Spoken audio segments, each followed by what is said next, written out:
Mr. Speaker, before I begin my comments tonight, let me just sincerely say that I hold in my heart this privilege of being a member of the American family and this United States Congress to be a priceless gift of God. And I would ask my comments tonight that they would be heard in that context. And I would even dare to hope, Mr. Speaker, that you and the members of this body might grant me a modicum of understanding befitting the conviction and the gravity that give impulse to the statements that I make tonight. Mr. Speaker, the very first responsibility of human government is to protect its people. Many times during the nearly 4 years of the Obama administration, I have stood on this floor and have called upon this administration to address the grave threat posed by Iran's nuclear program. When I first began calling for Iran to be referred to the Security Council, they possessed only 157 centrifuges, Mr. Speaker. But tonight, Iran possesses more than 9,000. And tonight I stand here with a sense of urgency that I find it difficult to articulate, Mr. Speaker. I believe we may be facing the very last window this world will ever have before it becomes too late to prevent jihad from becoming armed with nuclear weapons and shattering the peace and security of human freedom as we have known it. Because this administration has delayed and sent ambiguous to Iran and the world, as of approximately 3 months ago, Iran reached the point where it now possesses all the components necessary to become a nuclear-armed nation. Mr. Speaker, Iran has the knowledge, the technical expertise, the equipment, everything necessary to build a nuclear warhead. They need no new technology, no new personnel, no new parts or resources of any kind from anyone. All they need now is time and lack of intervention. Mr. Speaker, if Iran is allowed to gain nuclear weapons, it will unequivocally transform the landscape of human freedom as we have known it throughout the world. The world's primary financier of terrorism will be armed with nuclear warheads. A desperate nuclear arms race will rage across the entire Middle East. Israel will be in range of nuclear missiles in the hands of a jihadist enemy who despises them, is dedicated to their complete annihilation, and capable of obliterating their entire nation in 15 minutes. America and our allies will then face an enemy with the ultimate asymmetric capability of a nuclear-generated high-altitude electromagnetic pulse, potentially capable of devastating our electric grid and the civilizational architecture it sustains. Jihadists the world over will have access to nuclear weapons, and the world's children, Mr. Speaker, will have forever etched in their memory that moment in history when this government allowed the hellish shadow of nuclear jihad to fall across their future. For almost 4 years, Mr. Speaker, we have witnessed the same weakness, naivete, vacillation, ambiguity, and delusional policy toward radical jihadists in Iran that once allowed them to hold 56 American hostages for 444 days during the administration. That failed approach, that failed understanding, now saturates nearly every policy corner of the Obama administration as Iran seeks to gain a nuclear grip on America's throat. As always, any credible threat should be evaluated by whether an enemy possesses both the intention and the capacity to inflict harm. The despotic regime now governing Iran has been explicitly clear in its intention toward the United States. Official military parades in Iran have for years routinely featured a litany of slogans calling for death to Israel, death to America. President Ahmadinejad was speaking to the whole world when he said, quote, "And you, for your part, if you would like to have good relations with the Iranian nation in the future, recognize the Iranian nation's greatness and bow down before the greatness of the Iranian nation and surrender. If you don't accept to do this, the Iranian nation will later force you to surrender and bow down." Does that sound like someone who thinks he knows something that we don't? Ahmadinejad also said, quote, "Israel is about to die and will soon be erased from the geographical scene. Then he added, quote, "The time for the fall of the satanic power of the United States has come, and the countdown to the annihilation of the emperor of power and wealth has started," unquote. Iranian Basij commander Naqvi said, quote, "As long as America exists, we will not rest. We must create the environment for the destruction of America," unquote. Mahmoud Ahmadinejad has consistently denied the existence of the Holocaust, Mr. Speaker, calling it a myth or a fabrication. And in the same breath, he threatens to make it happen again by repeatedly calling for the destruction of the Jewish state, for Israel to be, quote, "wiped off the map." He has said point blank, the Islamist revolution will soon reach the entire world. Anybody who recognizes Israel will burn in the fire of the Islamic nation's fury, unquote. And just today, Mr. Speaker, just today, Ahmadinejad called for the annihilation of Israel again.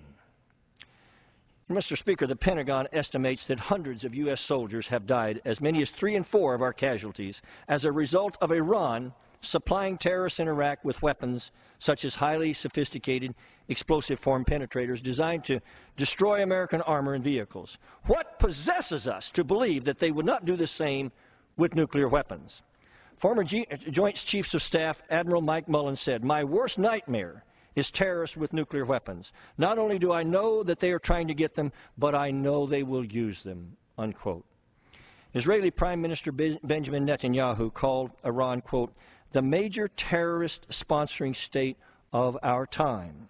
Tehran could give those nuclear weapons to terrorists or give them a nuclear umbrella that would bring terrorism beyond our wildest dreams, unquote. Mr. Speaker, can we allow a man like Ahmadinejad, leading the world's most dangerous regime, to be able to disseminate nuclear weapons to terrorists and to have his finger on the button that could launch nuclear missiles targeting our families and our children? And how do we negotiate with a nuclear Iran, as Senator Obama suggested, when their jihadist ideology considers Armageddon a good thing?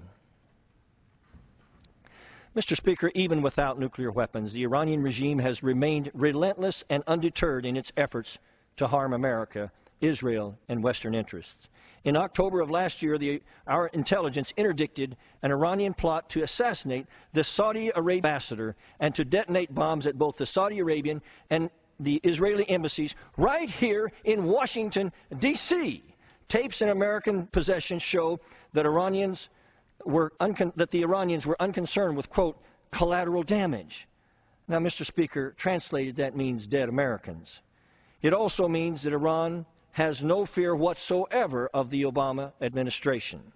And now in recent days, we have learned that Iran was behind another barbaric attack, a terrorist attack on innocent civilians, when its terrorist proxy, Hezbollah, bombed a Bulgarian bus, killing 5 innocent Israeli citizens and killing a pregnant woman, and including dozens more. Imagine how emboldened Iran will become if they are allowed to come into possession of nuclear weapons. Specifically, Mr. Speaker, imagine for a moment the scenario of Hezbollah, one of Iran's terrorist proxies, gaining possession of just 2 nuclear warheads and bringing them across the border into the United States, concealed, say, in bales of marijuana. It shows you that they can get them in. When transporting them into the heart of 2 different crowded, unnamed cities, and then calling and telling the White House exactly when and where the first one will be detonated, and then following through 60 seconds later. Then imagine them, Mr. Speaker, calling the White House back and making demands which, if are not met, would mean that the second warhead would also be detonated in a different, unnamed American city. The entire United States would be held hostage by terrorist monsters, Mr. Speaker. Or imagine if those same terrorists acquired 2 small cargo ships carrying mobile launchers with Scud missiles from Iran's existing arsenal and used them to launch those 2 warheads in a coordinated and devastating high-altitude electromagnetic pulse attack over the homeland of the United States. Well, the fact is, Mr. Speaker, that Iran is pursuing the means whereby they could assist groups like Hezbollah to do exactly these kinds of horrifying things. The only components they lack to proceed are the nuclear warheads. Mr. Speaker, there is no longer a single rational defense for the argument that Iran is not pursuing nuclear weapons capability. So let me say this and pray that the members of this body and pray that the President and this nation understand. If Iran gains nuclear weapons, they will give them to terrorists the world over. And still, as the centrifuges in Iran are spinning, the Obama administration is fiddling. And many of the members of this body stand by and contemplate. Have we lost our minds? Mr. Speaker, President Obama has allowed Iran to rope-a-dope this administration in so-called peace talks that have burned the clock for nearly 4 years of his presidency. The President has made stern warnings and then backed down every time. We have endured 5 rounds of peace talks, 5 different proposals, 6 different United Nations resolutions, and more than a dozen sets of economic sanctions. The House just voted yesterday on another Iran sanctions bill that was so weakened and watered down by Mr. Obama and his supporters in the Senate that it is now barely worth the paper it's written upon. The administration's focus has been on sanctions, and weak sanctions at that, Mr. Speaker. And even then, Mr. Obama has granted waivers to further weaken the sanctions already in place. Now, I wonder if this administration has considered the fact that we have had economic sanctions against North Korea for over 60 years. And in recent decades, we have sanctioned them nearly into starvation. And yet, during that time, they have tested nuclear warheads twice. And it's a genie that we cannot put back in the bottle, Mr. Speaker. President Ahmadinejad has said of economic sanctions, quote, "If they want to continue with that path of sanctions, we will not be harmed. They can issue resolutions for 100 years," unquote. Supreme Leader Ayatollah Khamenei said Iran's nuclear policies would not change no matter the pressure. He said, quote, "With God's help and without paying attention to propaganda, Iran's nuclear course should continually remain firmly and seriously. Pressures, sanctions, and assassinations will bear no fruit. No obstacles can stop Iran's nuclear work." Mr. Obama's own Director of National Intelligence was asked by the Senate Intelligence Committee whether sanctions had any effect on the course of Iran's nuclear program. The answer was simple, Mr. Speaker: no, none whatsoever, unquote. Mr. Speaker, I've said many times, starting long ago, that we should have pursued truly effective sanctions, dissident support, regime change, and political pressures to prevent Iran from becoming a nuclear-armed state. But, Mr. Speaker, without the conviction in the minds of the Iranian leadership that military intervention will occur if they continue to develop nuclear weapons, none of these other approaches will change their minds. Our greatest hope to prevent military action against Iran was to make sure their leaders understood that the free world would respond militarily before we allowed them to threaten it with nuclear weapons. Unfortunately, Iran's radical leaders concluded that Barack Obama simply lacked the understanding or the resolve to use military action to prevent their nuclear weapons development. And why would they conclude anything else, Mr. Speaker? Even now, the stated Obama sanctions policy is simply to get Iran back to the negotiating table where they can waste even more time and gain even more valuable advances. And if we do get them back to the negotiating table, Mr. Speaker, what compromise can we seek? That maybe that Iran keeps only a small number of nuclear weapons? No, Mr. Speaker. If Iran is hell-bent on getting nuclear weapons, there is no diplomatic solution. You know, in the popular revolt in Iran in 2009, the President could have assisted the dissidents and the peace-loving, decent people of Iran, of which there are so many, to overthrow their oppressors in the Iranian regime, or at least he could have spoken up on their behalf when they were out dying in the streets to try to bring about regime change, which if they had been successful could have changed all of this equation. But the President left them twisting in the wind. To call Mr. Obama a bystander in all of this is to be charitable. The truth is, Mr. Speaker, he has been nowhere to be found. Many congressional Republicans have written and pleaded with this president numerous times on this vital issue to absolutely no avail. The truth is, Mr. Speaker, that this president has waited too long. He has waited so long that the present equation now before us has no good answer. His policies have only helped Iran accelerate their nuclear program. Iran is now tripling its uranium output, moving enrichment facilities deep under a mountain near Qum, and restraining the IAEA from even inspecting weaponization facilities. Maybe now it's becoming clear why Israel is so very concerned.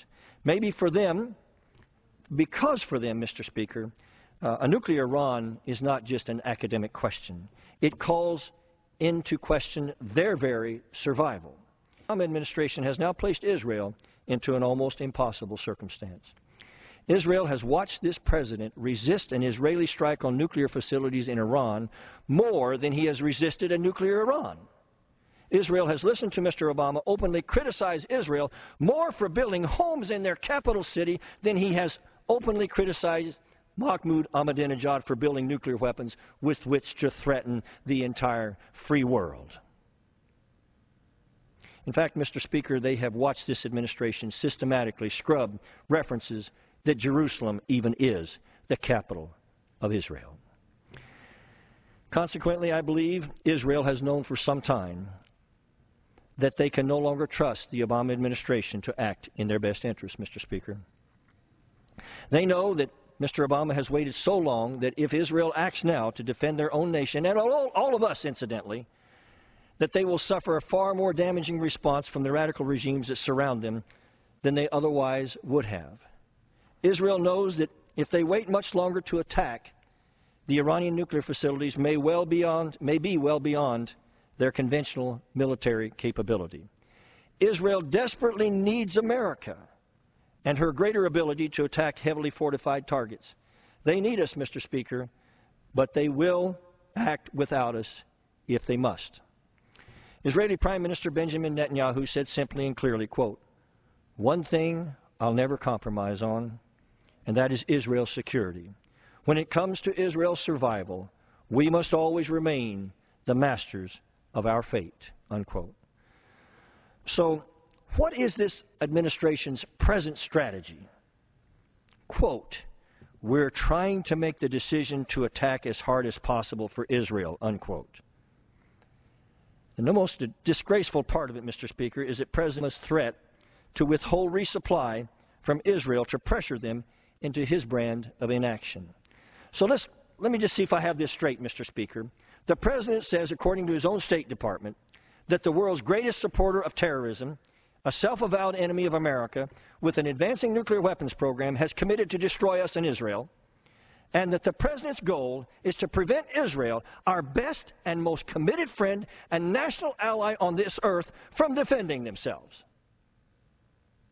Now, did I get that right? Mr. Speaker, that's why Israel will never trust this president with their national survival.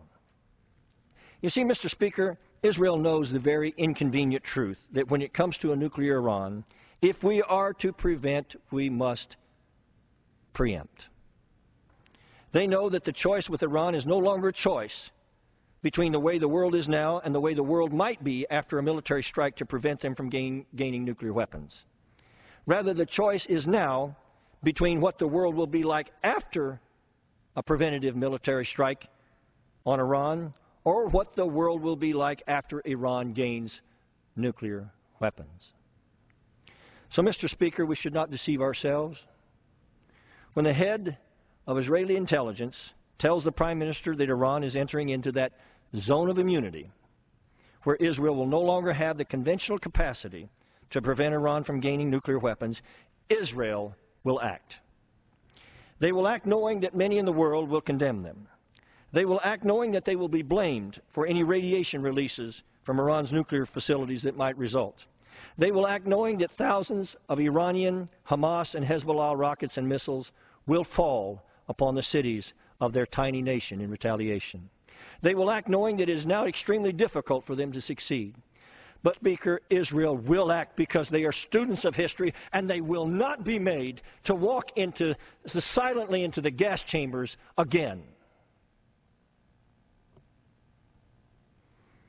Mr. Speaker, they will act because they know that whatever the consequences for their actions will be, that they will pale in insignificance compared to what the consequences would be for them and for the whole world if the jihadist government of Iran were to gain nuclear weapons.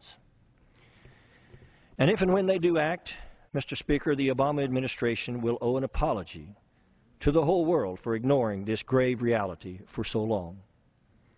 But Israel will especially deserve an apology. An apology from this administration for leaving them with no choice but to act on behalf of all of us. Mr. Speaker, now with all of the things I've said tonight, there seems to be a profound new irony upon us. This administration finally seems to recognize that they have indeed waited too long. This administration is finally realizing that Israel can no longer stand around and wait. It is also beginning to understand that if Israel is forced to strike Iran's nuclear facilities alone, or if Iran tests a nuclear weapon before the November 6th election, that the American people and the world will damn the Obama administration for their breathtaking vacillation. Under such scenarios, the administration very likely sees the chances for Mr. Obama to be reelected as virtually zero. So it has occurred to me, Mr. Speaker, that the Obama administration may have at last found a sufficient rationale to move decisively against Iran's nuclear weapons program. The President knows that in times of military action, that the American people often rally around their President.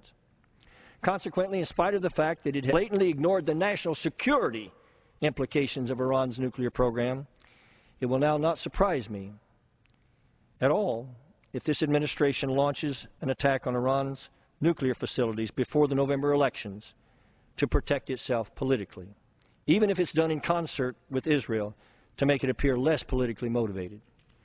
While I believe the American people will see such an action for what it is, if a presidential election campaign will finally motivate this administration to get serious about our national security and Iran's nuclear program, then so be it, Mr. Speaker. It would still be far better for the administration to do that than to stand idly by and force the tiny state of Israel, our closest friend and ally on this earth, to undertake such a monumental task alone. With all the odds against them and facing such crushing consequences, whether they succeed or fail. But, Mr. Speaker, it didn't have to be this way. There was a time when Iran's nuclear weapons ambitions could have been arrested with far less cost. The President has waited too long. And you know, Mr. Speaker, President Ronald Reagan gave an address in 1983 when the world faced a similar threat in the growing strength and nuclear ambition of the Soviet Union. Mr. Reagan said, quote, "I urge you to beware the temptation to ignore the facts of history and the aggressive impulses of an evil empire, to simply call the arms race a giant misunderstanding, and thereby remove yourself from the struggle between right and wrong, good and evil." Unquote. Mr. Speaker, there were those in 1938 who deemed the ambitions of Adolf Hitler and the Third Reich a giant misunderstanding. The free nations of the world once had opportunity to address the insidious rise of the Nazi ideology in its formative years when it could have been dispatched without great cost. But they delayed, and the result was atomic bombs falling on cities, 50 million people dead worldwide, and the swastika shadow nearly plunging the planet into Sumerian night.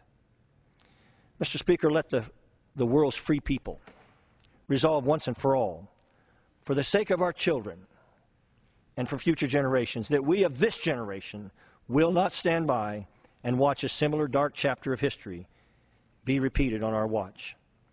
God help this administration to wake up, and God help us all as Americans to be awake in this destiny year for our beloved country. Mr. Speaker, I yield back. The gentleman yields back.